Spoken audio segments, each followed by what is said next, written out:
So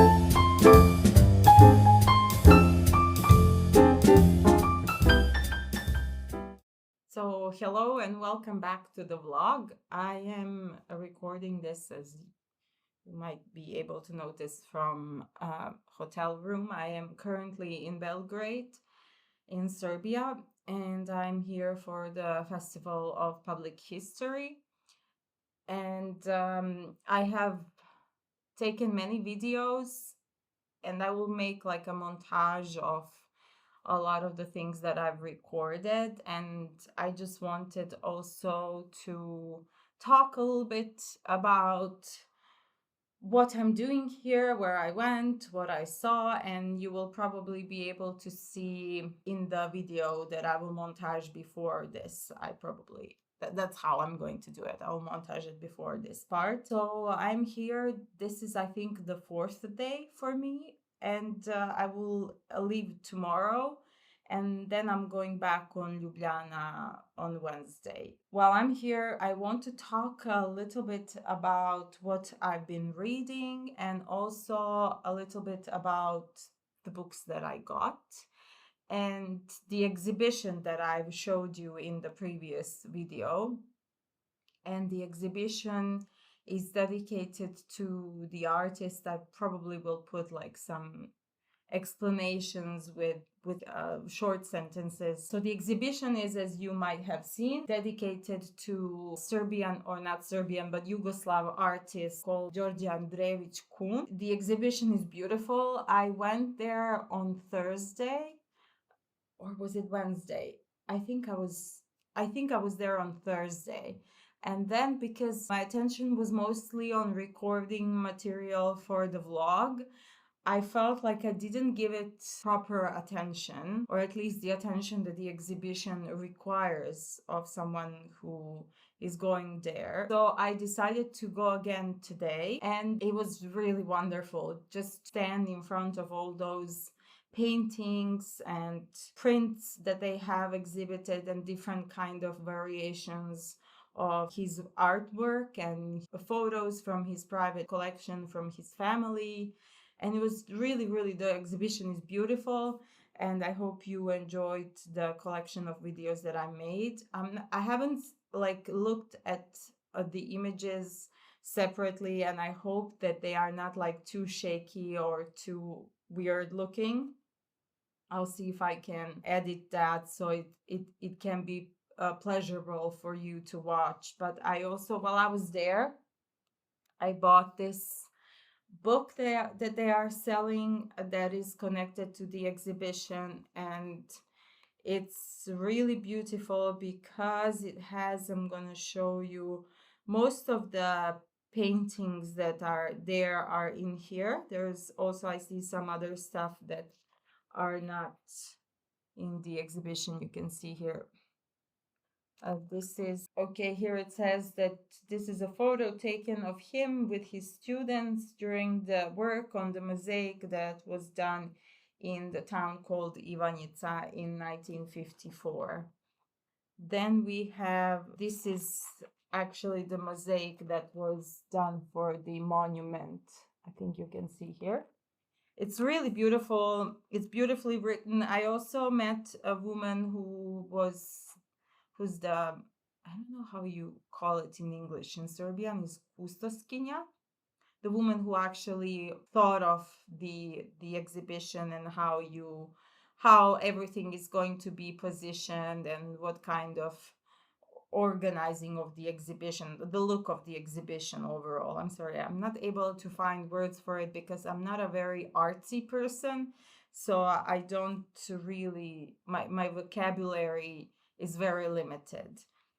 So forgive me if I'm not using proper words to describe, but I hope you can get the gist. It was really wonderful to see his work and how it developed. And also I was very fascinated with the work he did on the mining industry in a town called Bor. He did like these, I don't know what they're called in English. In Serbian is drvorezi, basically like a cutout art in wood that they used to make prints.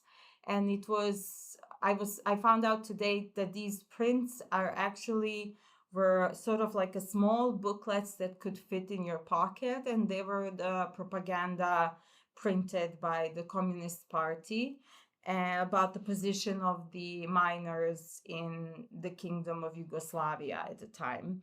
And I'm going to insert here some images so you can see the prints.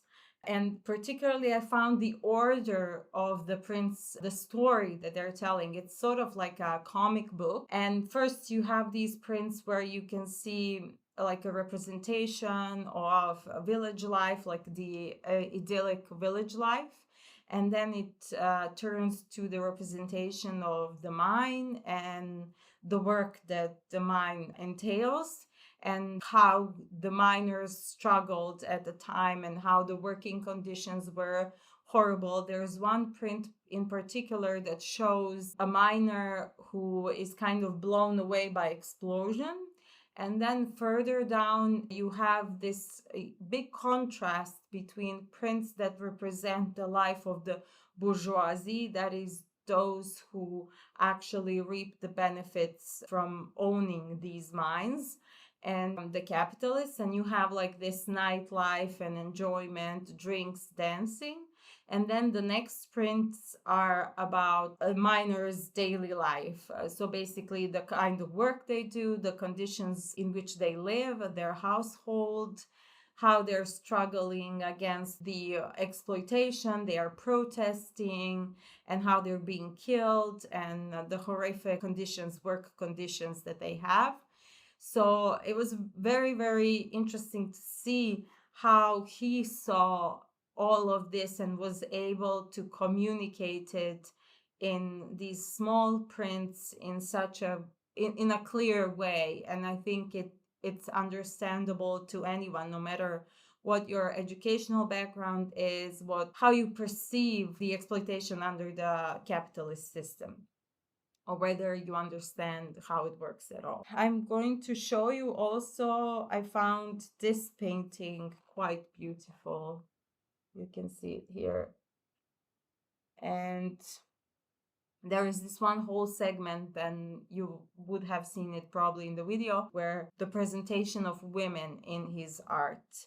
Another aspect I found also fascinating is the work that he did while he was volunteering in the Civil War in Spain. He was basically painting during the battles and conflicts and just the daily life as well. And there are prints there as well. So I found that fascinating. Anything else? Yeah, so this is basically it. I'm not sure if I've taken enough photos for a montage, and this is like first anti-fascist meeting of women in Serbia. This poster here, it's really beautiful. The meeting happened on 28th of January 1945. Yeah, so that's the exhibition that I went to. And then I also visited some bookstores, and I got only one book. I was trying to control myself. I did find another book that I really want to get, but I am not sure whether I will do it now, although it's out of print at the moment and you cannot get it from the publisher. It is a Serbian publisher called Clio, and they publish novels, but they also publish a lot of nonfiction, this kind of academic work, history, politics, like different kind of books. And I found one book that is analysis of the work of Ivo Andrić. If you don't know, Ivo Andrić was a Yugoslav writer. He was the only one who got a Nobel Prize for Literature from ex-Yugoslav region. I think so. If I'm wrong, please correct me. I'm not sure if anyone after that got from this region, from the states that were part of Yugoslavia. And he writes very critically, this author. I will insert the image of the book and the cover of the book here somewhere. Or here. So he writes critically and he analyzes. I saw one chapter that talks specifically about the Islamophobia in Ivo Andrić's work. And I would really like to read that while I'm also reading his most famous work, Na Drini Čuprija, or the bridge of, how's it called? How's it translated in English? The bridge on the Drina River or something like that. I'm not sure. I cannot remember what was the English translation, but there is an English translation, and I actually gifted it to a friend some years ago. And I'll insert also the cover photo here so you can see, and if you're interested, you can pick it up and read it. But it's quite expensive. I think it's about quite expensive. It's maybe around 20 something euros. And my friend was also looking to see if there's maybe a used copy that might be cheaper, but actually the used copy is more expensive. It's around 30 euros. So I'm not sure whether I will make a mistake and not buy it, and then I won't be able to find it later for that same price and will have to pay more.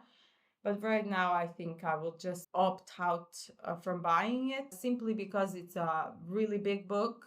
It's hefty, and it will be very difficult for me to pack it because I'm using a backpack for my clothes that I brought with me. So I'm just not sure whether I want to lug it all the way to Ljubljana. And then another book that I want to talk about, this book actually, I've been eyeing it for years, and somehow there was always another book that I wanted more than this one. And this time I went to this one bookstore. I would have shown the images from that bookstore as well. It's called Beopolis. It's right in the center of Belgrade. And I got it. The book is called How Germans Became White. It's by German author Wulf D. Hund. And I think it's talking mostly about racism in German culture. It analyzes racism from the perspective of creation of German identity, German nation. I haven't read it yet, so it's kind of my own understanding based on the title and based on the chapter titles. And I am going to read just the titles of some parts, because it's divided in how many? 10 parts. Part 4, it says, all knights and all saints are black, united against the disbelievers. And part 5, it says, black world and a lazy scum aspect, stereotypes against gypsies or Roma. Translation here uses a Serbian term for gypsy, it's Cigani. Then it says a race made in Germany. That's a 6th part. Revija naroda s kolonijalnom robom. I guess this part is analyzing the aspects of colonization and the participation of Germany in colonialism. Yellow menace and black shame on the border with white race. Then I think that's it. I think those are like the parts that sound very interesting. So I'm very excited to read this. I'm not sure whether this book exists in English, but I guess you can always Google the name of the author. I will write in the description below the name of the book in German and the way the name is spelled also in German, because in Serbian, we don't spell the names like, for example, in Croatian, they just spell the way it is spelled in other languages. We actually have rules how we spell names from different languages, and they have to coincide with the rules of the Serbian language, because Serbian language is phonetic language. So basically the way you pronounce the name, that's how you spell it. And like everything else in Serbian. So it's different. So I'll just put it in the description in case you're interested to look it up. If your native language is German, or you know German and you can read in German, you can also look it up in German. And I'm sure this was published in German. Yeah. He's a German sociologist, professor emeritus at University in Hamburg. Yeah, his books and work is dedicated to studying racism. Okay, he was born in 1946. I will not try to read the title in German because that's just going to be very Balkan sounding. I will not chop it for you. So, the next book I want to talk about is James Baldwin's Giovanni's Room. And this is my first Baldwin, and I'm really enjoying it.